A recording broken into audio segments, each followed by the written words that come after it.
Subscribe button पे click कर दीजिए और बेल आइकन को दबा दीजिए। मुझे डॉक्टर केवी के रूप में भगवान में लिया था। उन्होंने जो किया आई डोंट थिंक कि वो कोई और मेरे लिए कर सकता था। सो डे 1 से माइंड हमारा क्लियर था कि पापा ने ये दिया कि I am the God's chosen child. Padmashri Padma Vibhushan Sir Gangaram trust के चेयरमैन है नेफ्रोलॉजिस्ट डॉक्टर डी.एस. राणा। मतलब नेफ्रोलॉजिस्ट में उनसे बड़ा नाम इंडिया में अभी तक मुझे जैसे आपको बहुत कम दिखता है। बहुत ज्यादा देर तक मैं स्क्रीन टाइम नहीं दे पाता। बहुत ज्यादा जैसे लैपटॉप हो तो नहीं बैठ सकता, मोबाइल पे बहुत ज्यादा देर नहीं बैठ सकता। ऐसे आप देख रहे हो ये शिवर करके पानी बहुत कम पीना था, ना बहुत लिमिटेड था। अब आई एम वेरी लकी हम जिसको बता रहे थे उस टाइम करा लिया था।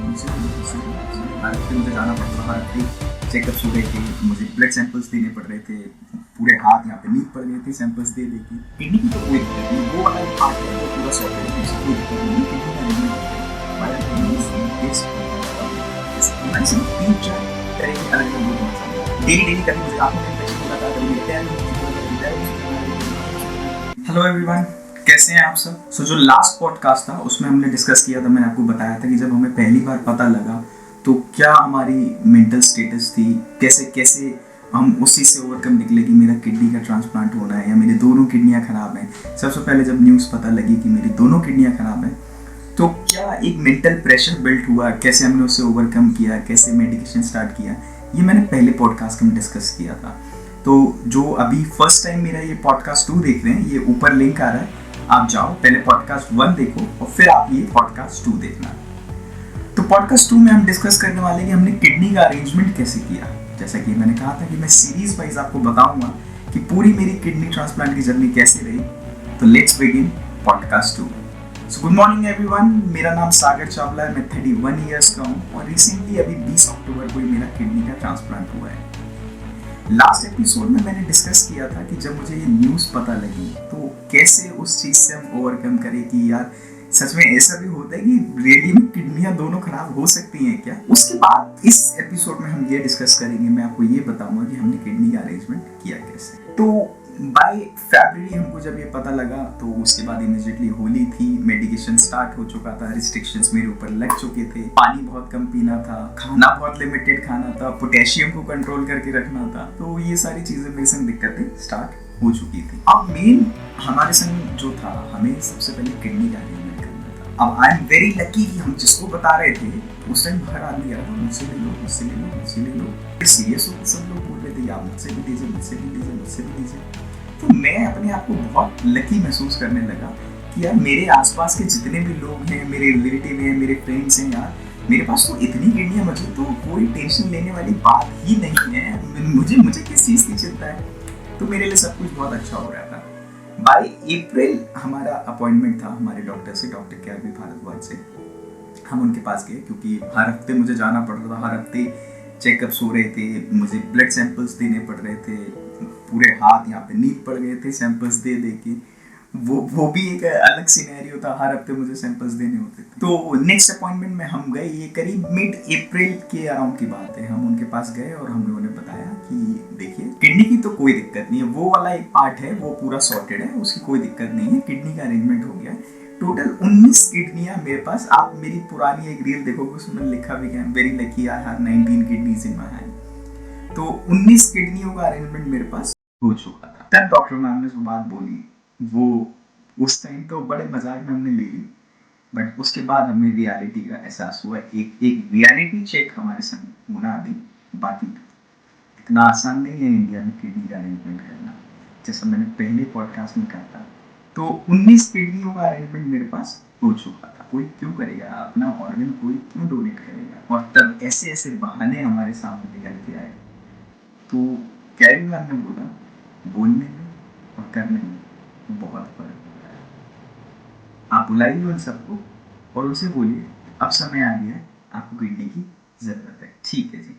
तो अब हमने रियलिटी चेक शुरू किया। हमारे संग 3-4 तरह के अलग अलग लोग हमारे सामने आए। पहले वो जो डायरेक्टली उन्होंने मना कर दिया कि वो नहीं दे सकते। दूसरा वो जिन्होंने इनडायरेक्टली मना। तीसरे वो लोग आए जो हाँ में भी थे, ना में भी थे और जिनका कुछ पता ही नहीं था। ऐसे लोग बहुत खतरनाक होते हैं जो हाँ भी कर रहे हैं, ना भी कर रहे हैं और कुछ कर भी नहीं रहे हैं। तो ऐसे भी लोग आए। और एक चौथा तरह का आदमी हमारे पास आया जिसने कुछ भी नहीं किया, ना उसने हाँ किया, ना उसने ना किया, ना कुछ किया। उसने सिर्फ पापा को एक फोन किया और उनसे बोला कि देखिए आप समझदार हैं, आप जो करेंगे ठीक है। तो पापा मेरे बहुत समझदार हैं और वो समझ गए कि उन्हें क्या करना है। उसके बाद जब धीरे धीरे हमें रियलिटी चेक हो गया, हमें समझ में आ गया कि इतना इजी नहीं है किसी कुछ बनाना है, किसी कुछ बनाना है। कोई कुछ कह रहा था, कोई कुछ कह रहा था, और हम भी अंदर ही अंदर जानते थे कि ये सिर्फ एक रियलिटी चेक चल रहा है, ऐसा कुछ भी नहीं होने वाला है। कोई किसी को कोई ऑर्गन नहीं देता इंडिया में, इवन इंडिया में क्या कोई किसी को क्यों देगा। और इस तरह का चेक्स करना भी नहीं चाहिए, किसी का टेस्ट लेना भी नहीं चाहिए। सो डे 1 से माइंड हमारा क्लियर था कि पापा किडनी देंगे, और हमने उसी उसी स्टेप के आगे हम बढ़ते चले गए कि पापा किडनी दे रहे हैं। तो माइंड बहुत क्लियर था कि इधर पापा देंगे या मम्मी किडनी देंगी। तो हमने अपने टेस्ट स्टार्ट करा दिए। तो by the end of July हम जेपी हॉस्पिटल नोएडा गए और हमने अपने टेस्ट स्टार्ट कर दिए।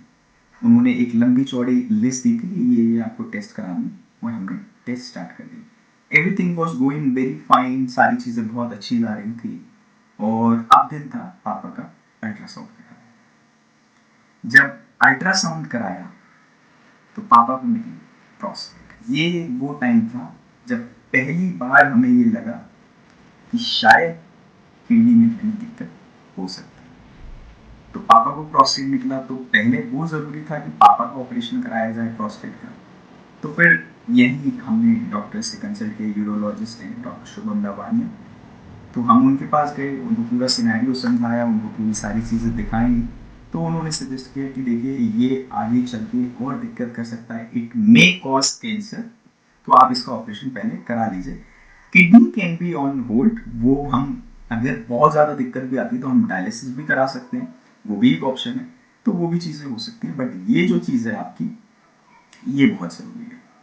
देन अगेन क्योंकि हमें हमारी डॉक्टर कैरन भारद्वाज थी, उनके पास जाना बहुत ज़रूरी था। तो हम पापा की सारी रिपोर्ट्स लेके फिर से उनके पास गए। हमने पूरा उनको सिनेरियो समझाया कि देखिए ये ऐसी ऐसी चीज़ें। तो उन्होंने भी सेम चीज़ें हमें बताई कि किडनी ट्रांसप्लांट वेट किया जा सकता है, उसके लिए हमारे पास ऑल्टरनेटिव हैं, ये चीज़ वेट नहीं कर सकती। और उन्होंने ये भी कहा कि I am the God's chosen child, सारी चीज़ें मेरे संग ही होती हैं। क्योंकि ऐसा नहीं था कि मैं इस बीच के पीरियड में भी बिल्कुल फिट था। डेली कभी मुझे आंखों में इन्फेक्शन हो रहा था, कभी मेरे पैर में इन्फेक्शन हो रहा था, कभी पैरों में सूजन आ जा रही थी, कभी हाथों में सूजन आ जा रही थी, वीकनेस तो बहुत ज़्यादा आ ही गई थी। तो ये चीज़ें तो अलग अलग छोटी छोटी, मतलब इतनी बड़ी बीमारी सामने ये छोटी छोटी चीज़ें तो चलेंगी, ये चल रही थी। बट ये अब एक चीज़ आ गई थी जिसमें एक मेरे ट्रांसप्लांट में कॉमा लग गया था। उस कॉमा के बाद सबसे पहले मिड जुलाई में हमने फिर पापा का प्रोस्टेट का ऑपरेशन करा दिया।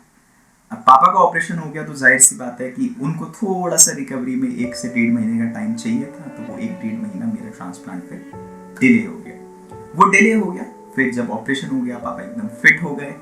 फिर हमने दोबारा शुभम से और कैरवी दोनों से कंसल्ट किया और उन्होंने कहा देखिए आप किडनी तो नहीं दे पाएंगे, तो ये चीज़ है, ये तो आप अपने दिमाग से निकाल दीजिए कि आप किडनी दे पाएंगे।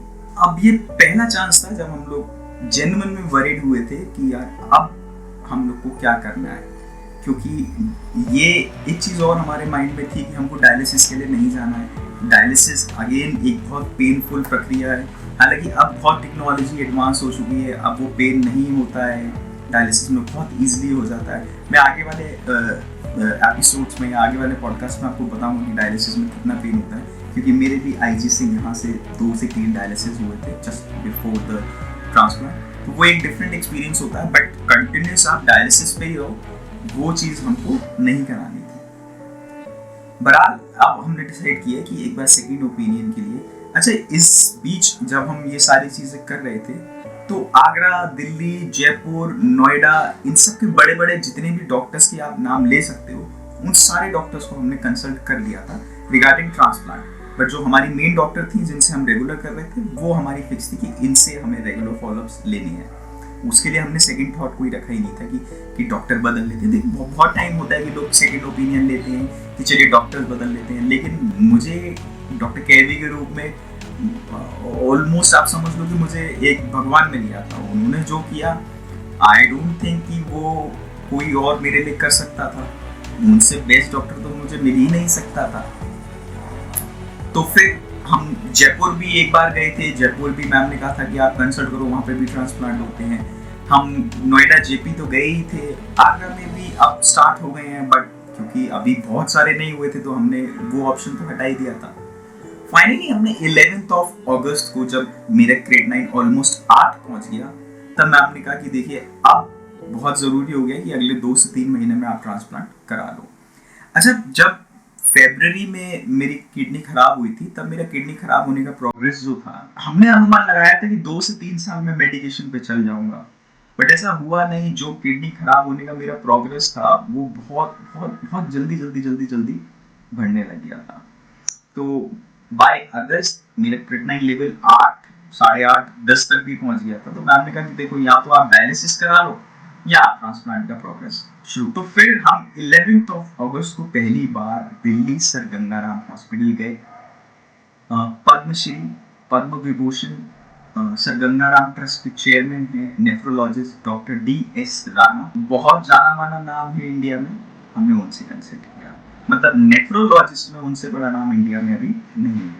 हम चाहते थे किसी बेस्ट से कंसल्ट कर लिया जाए। जब हमने उनसे कंसल्ट किया तब ये चीज़ उन्होंने बताई कि आपकी मदर भी तो है, अब तो टेक्नोलॉजी इतनी ज़्यादा है कि आप इनकम्पैटिबल ट्रांसप्लांट्स भी हो रहे हैं। 11th ऑफ अगस्त वो दिन था जब हमें पता लगा कि मेरी मम्मी भी एलिजिबल हैं और वो किडनी दे सकती। उस दिन के बाद से हमने मम्मी के सारे टेस्ट स्टार्ट कराए। करीब 2 से 2.5 लाख के इनिशियल टेस्ट होते हैं जो डोनर के टेस्ट होते हैं। तब तक मेरा कोई टेस्ट नहीं हो रहा था, मेरा कुछ नहीं हो रहा था। गंगाराम में मेरी फाइल भी नहीं बनी थी, सिर्फ मम्मी की फाइल बनी थी। तो मम्मी ने अपनी पूरी फाइल बनवाई और फिर हमने वहां से 11th ऑफ अगस्त से हमने शुरू किया डोनेशन का काम। डोनर के बहुत सारे टेस्ट थे, ये मैंने लिस्ट यहाँ पे लगा दिया, आप देख पाओ। ये सारे टेस्ट हमको कराने थे और ये वाली लिस्ट है जो जेपी ने हमें दी थी। तो ऑलमोस्ट आप देख रहे हो डोनर के टेस्ट सेम ही होते हैं। कुछ कुछ टेस्ट थे जो मम्मी के नहीं कराने पड़े और कुछ कुछ टेस्ट थे जो क्योंकि फीमेल है तो हमें कराने पड़े। तो ये दोनों लिस्ट मैंने लगा दी है। ये वाले टेस्ट डोनर को कराने होते हैं। तो ये सारे टेस्ट कराए।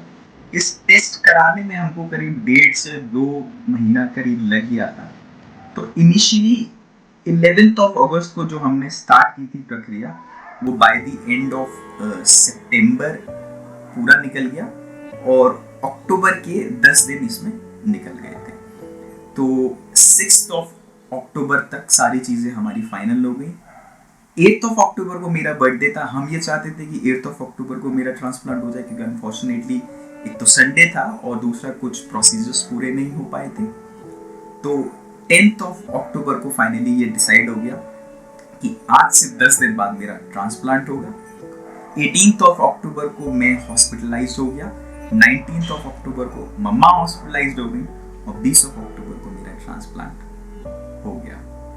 तो ये एक पूरी जर्नी थी कि कैसे हमने किडनी का अपना अरेंजमेंट किया। तो पहले किडनी बहुत सारे लोग दे रहे थे, फिर उनमें से किसी ने नहीं दिया।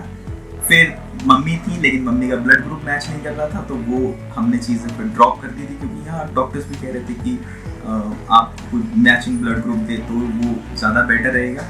फिर पापा दे रहे थे तो पापा भी नहीं दे पाए और फिर फाइनली डिसाइड हुआ कि मम्मी देंगी। तो फिर फाइनली मम्मी ने किडनी दे दी और फाइनली मेरा ट्रांसप्लांट हो चुका है। आज मेरे किडनी ट्रांसप्लांट को जब आप ये वीडियो देख रहे हो तो आप लोग की दुआ से, प्यार से, कृपा से, आशीर्वाद से पूरे 60 डेज पूरे हो चुके हैं और मैं पूरा अच्छे से रिकवर कर रहा हूँ, अच्छे से अपना ध्यान रख रहा हूँ। बहुत सारे प्रिकॉशंस हैं, वो सारी चीज़ें करके, अपनी सारी परहेज करके आज 60 डेज मैंने पूरे कर लिए और मैं बिल्कुल हेल्दी हूँ, मुझे कोई दिक्कत नहीं होती। थोड़ी चीज़ों में दिक्कत होती है, जैसे आँखों से बहुत कम दिखता है और क्योंकि स्टेरॉइड्स चल रहे हैं, बहुत सारी इम्यूनोसप्रेसेंट मेरी दवाइयाँ चल रही हैं, तो उससे आँखों पर बहुत असर पड़ता है। तो बहुत ज़्यादा देर तक मैं स्क्रीन टाइम नहीं दे पाता हूँ। बहुत ज़्यादा देर, जैसे लैपटॉप हो तो नहीं बैठ सकता, मोबाइल पे बहुत ज़्यादा देर नहीं बैठ सकता, सिटिंग पोजीशन में बहुत ज़्यादा देर नहीं बैठ सकता। ये सारी दिक्कतें ये भी धीरे धीरे समय से चली जाएगी। आप ऐसे आप देख रहे हो ये शिवर करते हैं, तो ये भी स्टेरॉइड की वजह से ही है। तो एक डिफरेंट पॉडकास्ट में मैं पूरा रिकॉर्ड करके बताऊंगा आपको, मैं सारी चीज़ें बताऊंगा कि मेडिसिन कौन कौन सी मैं ले रहा हूँ, कौन कौन सी मेडिसिन लाइफ टाइम चलेंगी, कौन कौन सी मेडिसिन के क्या क्या साइड इफेक्ट्स हैं। आज के पॉडकास्ट में बस इतना ही। आप बहुत सारा प्यार मुझे देते रहिए और ऐसे ही मेरे पॉडकास्ट देखते रहिए और इस चैनल को प्लीज़ प्लीज़ प्लीज़ सपोर्ट करिए। मैं पूरी जर्नी आपको बताऊंगा कि पता लगने से लेके ट्रांसप्लांट होने तक क्या क्या क्या क्या होता है। अगले एपिसोड में बात करेंगे कि इन सब के बीच फाइनेंस का अरेंजमेंट कैसे हुआ, इन सब के बीच आखिर एक्चुअल में मेरा खर्चा हुआ कितना है सिंस जब मुझे पता लगा और जब मेरा ट्रांसप्लांट हो गया और आज की डेट तक जब रेगुलर मेडिसिन मुझे खानी है, तो एक्चुअल में मेरा खर्चा हुआ कितना है और आज तक हो कितना गया है। पॉडकास्ट 3 में हम बात करेंगे द फाइनेंस की। Thank you so much, bye bye. अपना ध्यान रखिए, अपनी किडनी का ध्यान रखिए और खूब सारा पानी पीते रहिए।